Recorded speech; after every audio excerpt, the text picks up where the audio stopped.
తెలంగాణ ముఖ్యమంత్రి రేవంత్ రెడ్డికి ఈ నెల 18న అభినందన సభను ఏర్పాటు చేయనున్నట్లు క్షత్రియ సేవా సమితి తెలిపింది. 1961 సంవత్సరంలో ఏర్పాటు చేసిన క్షత్రియ సేవా సమితి ఆధ్వర్యంలో ప్రతి ఏటా సేవా దృక్పథంతో పేదలకు, విద్యార్థులకు, అన్ని వర్గాల ప్రజలకు సహాయం అందిస్తున్నట్టు క్షత్రియ సేవా సమితి అధ్యక్షుడు పచ్చూర్ల నాగరాజు సోమాజిగూడ ప్రెస్ క్లబ్లో ఏర్పాటు చేసిన విలేకరుల సమావేశంలో తెలియజేశారు. ఈ సందర్భంగా ఆయన మాట్లాడుతూ క్షత్రియ సామాజిక వర్గంలో 70% మంది పేదలు ఉన్నారని, వారి అభ్యున్నతి కోసం 2 తెలుగు రాష్ట్రాల ప్రభుత్వాలతో కలిసి తాము పనిచేస్తున్నట్టు తెలిపారు. ఈ మీటింగ్ పెట్టడానికి కారణం లాస్ట్ 2 ఇయర్స్ నుంచి మా క్షత్రియ సేవా సమితి, ఇది 1961లో ఏర్పాటైన క్షత్రియ సేవా సమితి, ఇందులో సర్వీస్ ఓరియంటెడ్ కార్యక్రమాలు ఎవ్రీ ఇయర్ చేస్తూ ఉంటాం. అనాథ పిల్లలకి, బిలో పవర్టీలో ఉన్న పిల్లలందరికీ కూడా ఎడ్యుకేషన్ సపోర్ట్ చేస్తాం. అదేవిధంగా ఓల్డ్ ఏజ్ పెన్షన్స్, ఇటువంటి సర్వీస్ యాక్టివిటీస్ అనేది రెగ్యులర్గా చేస్తూ ఉంటాం. అదేవిధంగా లాస్ట్ 2 ఇయర్స్ నుంచి అల్లూరి సీతారామరాజు గారి 125వ జయంతి ఫంక్షన్ కూడా భీమవరంలో ప్రధానమంత్రి గారి సమక్షంలో కొన్ని లక్షల మందితో ఆ మీటింగ్ కూడా ఏర్పాటు చేయడం జరిగింది. అండ్ లాస్ట్ ఇయర్ అదే అల్లూరి సీతారామరాజు గారు 125వ జయంతి ముగింపు సభలు కూడా మన గచ్చిబౌలి ఇండోర్ స్టేడియంలో మన భారత రాష్ట్రపతి గారి ఆధ్వర్యంలో ఆ ఫంక్షన్ చేసుకోవడం కూడా జరిగింది. ఇటువంటి యాక్టివిటీస్, డిఫరెంట్ యాక్టివిటీస్ చేస్తూ, అదేవిధంగా ఇక్కడ ఉన్న కమ్యూనిటీలో కూడా ఉన్న పేదవాళ్ళకి సర్వీసెస్ అనేది అందట్లేదు రాష్ట్ర ప్రభుత్వం తరపు నుంచి. వారికి ముఖ్యమంత్రి గారికి ఈ సందర్భంలో మేము వెళ్ళి కలిసి వినతి పత్రం ఇవ్వడం కూడా జరిగింది. క్షత్రియుల్లో కూడా ఆల్మోస్ట్ ఒక 70% బిలో పవర్టీలో ఉన్నారు. వారికి రేషన్ కార్డ్స్ కానీ, ఇల్లులు కానీ, ఆరోగ్యశ్రీ కార్డు కానీ ఇటువంటి లేని వాళ్ళు చాలామంది ఉన్నారు.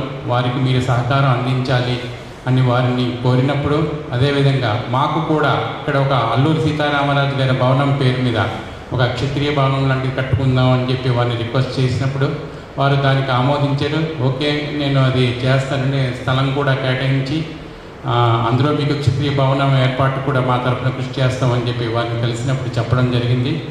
ఈ సందర్భంగా క్షత్రియ కమ్యూనిటీ తరఫున వారికి అభినందన సభ ఏర్పాటు చేసి, ఇందుకు అల్లూరి సీతారామరాజు గారి పేరుని మనం ఏదైతే ఫంక్షన్ చేసినప్పుడు ప్రధానమంత్రి స్థాయిలో చేసినప్పుడు అది అంతర్జాతీయ స్థాయికి ఆ పేరు మారుమోగింది.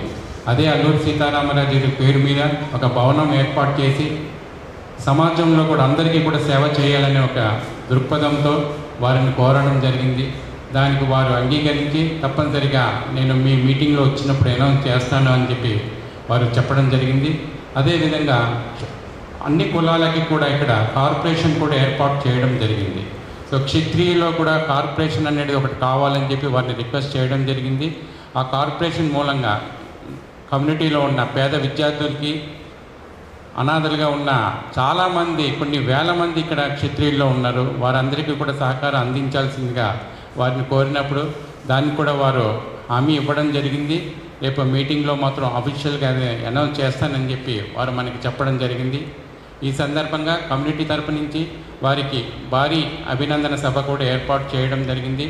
దీనికి ముఖ్య కారణం అదొకటి, వారు క్షత్రియ భవనం అల్లూరి సీతారామరాజు గారి పేరు మీద వారు ఆమోదించినందుకు, అదేవిధంగా క్షత్రియ కార్పొరేషన్ కూడా మా తరపు నుంచి వారికి రిక్వెస్ట్ చేయడం జరిగింది. ఈ రెండే కాకుండా క్షత్రియులు కూడా ఇక్కడ లాస్ట్ 70-80 ఇయర్స్ నుంచి హైదరాబాద్లో స్థిరపడ్డారు. క్షత్రియులు కూడా రాజకీయంగా కూడా చాలా వెనుకబడి ఉన్నారు.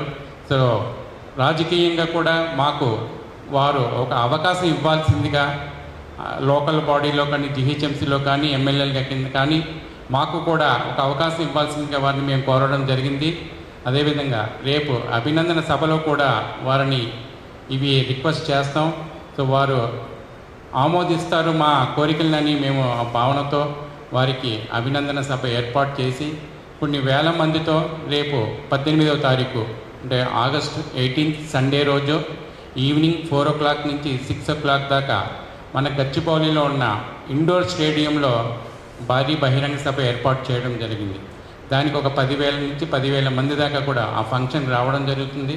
సో ఈ సందర్భంగా కూడా అల్లూరి సీతారామరాజు గారు లాంటి వారు దేశంలో ఒక కులానికి కానీ మతానికి కానీ సంబంధించిన వ్యక్తి కాదు. అటువంటి వారి పేరు మీద మనం ఒక అల్లూరి సీతారామరాజు భవనం కట్టాలని, దాని ద్వారా వచ్చిన ఆదాయాన్ని ఖచ్చితంగా అన్ని సామాజిక వర్గాలకి కూడా సేవ చేయాలనే ఒక దృఢ సంకల్పంతో మా కమిటీ ఆధ్వర్యంలో ఈ అభినందన సభను ఏర్పాటు చేయడం జరిగింది. మా కమిటీ క్షత్రియ సేవా సమితి తెలంగాణ మరియు ఆంధ్రప్రదేశ్ అనే సంస్థ. ఈ సంస్థ నల్లకుంటలో మనకి హెడ్ ఆఫీస్ ఉంది ఫ్రమ్ లాస్ట్ 1961 నుంచి. సో ఈ లాస్ట్ 3 years నుంచి నెంబర్ ఆఫ్ యాక్టివిటీస్ చేయడం, అదేవిధంగా ప్రధానమంత్రి స్థాయిలో, రాష్ట్రపతి గారి స్థాయిలో చేసినాక అదే స్థాయిలో కూడా మన రాష్ట్ర ముఖ్యమంత్రి వారిని కూడా అభినందించుకోవాలని. ఎందుకంటే వారు కూడా వచ్చిన రీసెంట్గా వారు వచ్చినా కూడా రైతులకు రుణమాఫీ కానీ, అదేవిధంగా స్త్రీలకు, మహిళలకి అందరికీ ఉచిత బస్సులు ఏర్పాటు చేయడం, ఇవన్నీ కూడా తెలుగు ప్రజలందరి గుండెల్లో చిరస్థాయిగా ఉండే పనులు వారు చేయడం జరిగింది. వారికి కమ్యూనిటీ తరఫు నుంచి కూడా అభినందనలు తెలియజేసుకోవడం కోసం ఈ అభినందన సభ అనేది ఏర్పాటు చేయడం జరిగింది. Thank you. వారికంటూ ఒక జాతీయ స్థాయిలో గుర్తింపు రావాలి అనే ఒక సంకల్పంతో మా కమిటీ అంతా కూడా చాలా తీవ్రంగా కృషి చేసి ప్రధానమంత్రి గారి స్థాయిలో ఒక భీమవరం లాంటి పట్టణంలోకి తీసుకొచ్చి కొన్ని లక్షల మందితో వారితో మీటింగ్ ఏర్పాటు చేయడం, వారు వచ్చిన సందర్భంగా అల్లూరి సీతారామరాజు గారు లాంటి వారి నామకరణం జాతీయ స్థాయిలో ప్రధానమంత్రి గారు కూడా రెడ్ ఫోర్ట్లో వారు జెండా వేసుకున్న టైంలో ఇతర ప్రదేశాల్లో వెళ్ళినప్పుడు కూడా అల్లూరి సీతారామరాజు గారి స్ఫూర్తి గురించి వివిధ మీటింగ్లో కూడా వారు చెప్పడం జరిగింది. సో అప్పుడే మన అల్లూరి సీతారామరాజు ఒక తెలుగు వ్యక్తి, మన సినిమా యాక్టర్ కీర్తిశేషులు కృష్ణ గారి ద్వారా తెలుగు ప్రజలందరికీ తెలిసిన వ్యక్తి అల్లూరి సీతారామరాజు గారు. అటువంటి అల్లూరి సీతారామరాజు గారి గురించి మా కమిటీ అంతా కూడా 125వ జయంతి సందర్భంగా ప్రధానమంత్రి వారిని పిలవడం, వారు వచ్చిన తర్వాత అల్లూరి సీతారామరాజు గారు నామకరణం అనేది ఒక జాతీయ స్థాయిలో అంత ఫేమస్ అయింది. సో అదేవిధంగా అల్లూరి సీతారామరాజు గారి 125వ జయంతి ముగింపు సభలకు కూడా మన అత్యున్నతమైన స్థానంలో ఉన్న మన భారత రాష్ట్రపతి గారు కూడా రావడం హైదరాబాదులో, అది గచ్చిబౌలి ఇండోర్ స్టేడియంలో